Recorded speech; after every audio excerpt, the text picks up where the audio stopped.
ഇത് 2023 ഡിസംബർ 31 രാത്രി 8:30 അമ്മയും അനിയത്തിയും അവിടെ കപ്പത്തൊലി കൊടുത്തു കഴിക്കാനായിട്ട്. ഞാനും ചേട്ടായും കപ്പക്കാലയിലായിരുന്നു. കുറച്ച് പുല്ല് എടുക്കാനുണ്ടായിരുന്നു, അതെടുക്കാനായിട്ട് പോയതാണ്. കപ്പത്തൊലി ഇട്ട് കൊടുത്തിട്ട് മുറ്റത്ത് കയറിയപ്പോഴത്തേനും ഒരു പശു തന്നെയാണ് ഒച്ച കേട്ടു. അപ്പോൾ ഞാനും റോസ്മേരിയും കൂടെ തൊഴുത്തിലേക്ക് ഓടിച്ചെന്നപ്പോൾ ആദ്യം കപ്പത്തൊലി ഇട്ട് കൊടുത്ത പശു തെന്നുന്നതാണ് കണ്ടത്. അപ്പോൾ ഞങ്ങൾ ഓർത്തു കാൽസ്യക്കുറവായിരിക്കും എന്ന് ഓർത്തു. അത് കഴിഞ്ഞ് നോക്കിയപ്പോൾ രണ്ടാമത് ഇട്ട് കൊടുത്തത് തെന്നാൻ തുടങ്ങി, മൂന്നാമത് ഇട്ട് കൊടുത്തു, നാലാമത് ഇട്ട് കൊടുത്തു. ഒന്നാകെ തെന്നി വീഴുന്ന രംഗമാണ് ഞങ്ങൾ കാണുന്നത്. അന്നേരം അമ്മ അനിയത്തിയും കൂടെ വിളിച്ചു. ഞാൻ മുകളിലായിരുന്നു. അന്നേരത്തേക്ക് ഞാൻ ഓടി വന്നപ്പോൾ എല്ലാവരും ആദ്യമേ കൊടുത്തവർ തെന്നി വീഴാൻ തുടങ്ങി. അന്നേരത്തേക്ക് ഞാൻ പറഞ്ഞു എല്ലാത്തിനും അയച്ചു വിട്ടോളാൻ പറഞ്ഞു. പശുക്കളെ ഓടിപ്പോയി ഗ്യാസൊക്കെ കുറേ പൊക്കോളും, അങ്ങനെ അയച്ചു വിടാൻ പറഞ്ഞ് എല്ലാത്തിനും അയച്ചു വിട്ടു. അത് 100-100 കിലോയോളം തൂക്കമുള്ള മൂരികൾ, ചെനയുള്ള പശു, ചെന ഇല്ലാത്ത പശു എല്ലാം ഒന്നാകെ കാല് തെന്നി ആയിട്ട് ഇങ്ങനെ കൂടിയിട്ട് മൂത്രം ഒഴിച്ച് വയറും വീർത്ത് അപ്പം തന്നെ ചാവുന്നൊരു അവസ്ഥയാണ് കണ്ടത്. ഞങ്ങളപ്പം തന്നെ ഈ കട്ടിനുള്ള വെളിച്ചെണ്ണ, അതുപോലെ ഈ ബ്ലോട്ടോ പറ്റുന്ന വയറ് കമ്പിക്കുമ്പം ഡോക്ടർ എഴുതുന്ന മരുന്ന് അതെല്ലാം ഞങ്ങൾ കൊടുത്തെങ്കിലും ഞങ്ങളുടെ കൺട്രോളിൽ നിൽക്കില്ല എന്നൊരവസ്ഥയായപ്പോൾ ഞങ്ങൾ അയലൊക്കത്തുള്ളവരെ വിളിച്ചു. അവർ വന്നപ്പോൾ അവരുടെ ഇതിലും നിൽക്കാത്തൊരവസ്ഥയായി. പിന്നെ അന്ന് ഇവിടെ വെള്ളിയാമറ്റം പള്ളിയിൽ 2 അച്ഛന്മാർ പുത്തൻ കുർബാന ഉണ്ടായിരുന്നു. അപ്പോൾ ഇവിടെയുള്ള എല്ലാവരും തന്നെ പള്ളിയിലായിരുന്നു. അപ്പോൾ പെട്ടെന്ന് തന്നെ എല്ലാവരും വിവരം അറിയിച്ചതനുസരിച്ച് അവിടെയുള്ള എല്ലാവരും ഇവിടെ ഓടിയെത്തി. എല്ലാവരും അവരെ പറ്റുന്നതിലപ്പുറം സഹായം നമുക്ക് ചെയ്തു. ഇന്നും അവരെല്ലാം നന്ദിയോടെ ഓർന്ന് ഒത്തിരി നാട്ടുകാരെയും എല്ലാവരും ഒരുപാട് സഹായങ്ങൾ ഞങ്ങൾക്കുണ്ടായിരുന്നു. അതിലെല്ലാവരോടും ഒത്തിരി നന്ദിയുണ്ട്. അങ്ങനെ വന്ന് അവരെല്ലാം നോക്കിയിട്ട്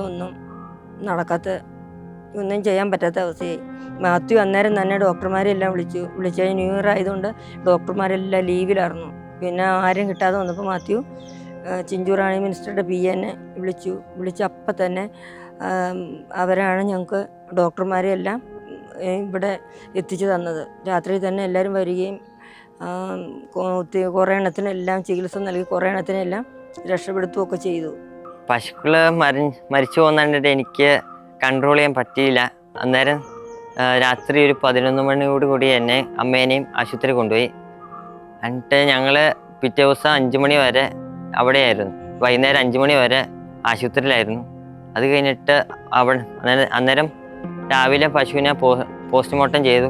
കപ്പത്തൊലിയിൽ സൈനൈഡാണെന്ന് പറഞ്ഞ് അതിനെ പോസ്റ്റ്മോർട്ടം ഒക്കെ ചെയ്ത് ചേട്ടായി ഉണ്ടായിരുന്നു. ചേട്ടായും അമ്മാവനും എല്ലാവരും കൂടെ കൂടി പശുക്കളെ കുഴിച്ചിട്ടു. എന്നെ പറഞ്ഞു പശുവിനെ കുഴിച്ചിട്ടിട്ട് എന്നെ കൊണ്ടുവന്നാൽ മതി എന്ന് എല്ലാ നാട്ടുകാരെല്ലാം പറഞ്ഞു. പിറ്റേ ദിവസം ഞങ്ങൾ വരുമ്പോൾ ഇവിടെ എല്ലാം ചാനലുകാരും പത്രമാധ്യമങ്ങൾ അതുപോലെ നാനാ ജാതി മതസ്ഥരും ആൾക്കാരെല്ലാം ഇവിടെ ഉണ്ടായിരുന്നു.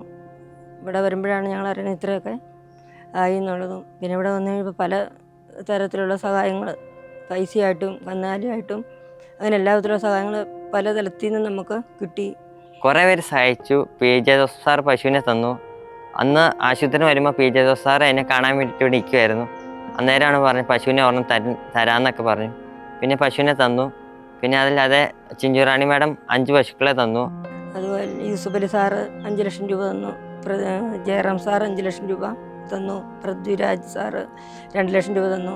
പിന്നെ പല ഗ്രൂപ്പുകാർ, ജാതിച്ചോട്ട് ഗ്രൂപ്പ്, ക്ഷേമനിധി ബോർഡ്, വേറെ യൂട്യൂബ് ചാനലുകാർ, അവരെല്ലാം 1,50,000 ഇതുപോലെയുള്ള.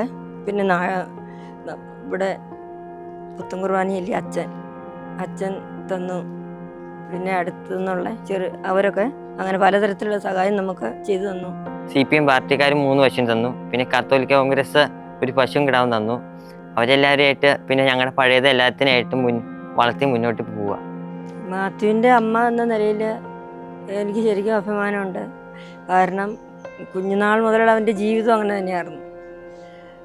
അപ്പോൾ അന്ന് അവൻ്റെ പപ്പ മരിച്ചതിന് ശേഷം ഇതിനെപ്പറ്റി ശരിക്കും അറിയാവുന്നത് കൊണ്ട് അവരാണ് ആദ്യമായിട്ട് പത്രത്തിൽ കൊടുത്ത് അങ്ങനെ അത് വൈറലാവുകയും അത് ഇവിടെ വന്ന് അവർ നേരിൽ കണ്ട് അവൻ്റെ കറവയും പശുക്കളുടെ പരിപാലനം എല്ലാം നേരിൽ കണ്ട് അത് ബോധ്യപ്പെട്ട് അങ്ങനെ ചാനലും എല്ലാത്തിലും കൊടുത്ത് എല്ലാവരും പറഞ്ഞു ഇവൻ ലോകത്തെ തന്നെ ഒരു മാതൃകയാണ് എന്നുള്ള തലമുറ മൊബൈലും അതുപോലെ TV മൊബൈലും ഇങ്ങനെയൊക്കെ ആയിട്ടിരിക്കുമ്പോൾ ഇവൻ്റേതായ കൃഷിയും കന്നുകാലി പരിപാലനത്തിൽ കൂടെയൊക്കെ ജീവിതം, പഠിത്തം, അങ്ങനെ എല്ലാവരുടെ ജീവിതം ഓരോ ദിവസം മുമ്പോട്ട് കൊണ്ടുപോകുന്നു.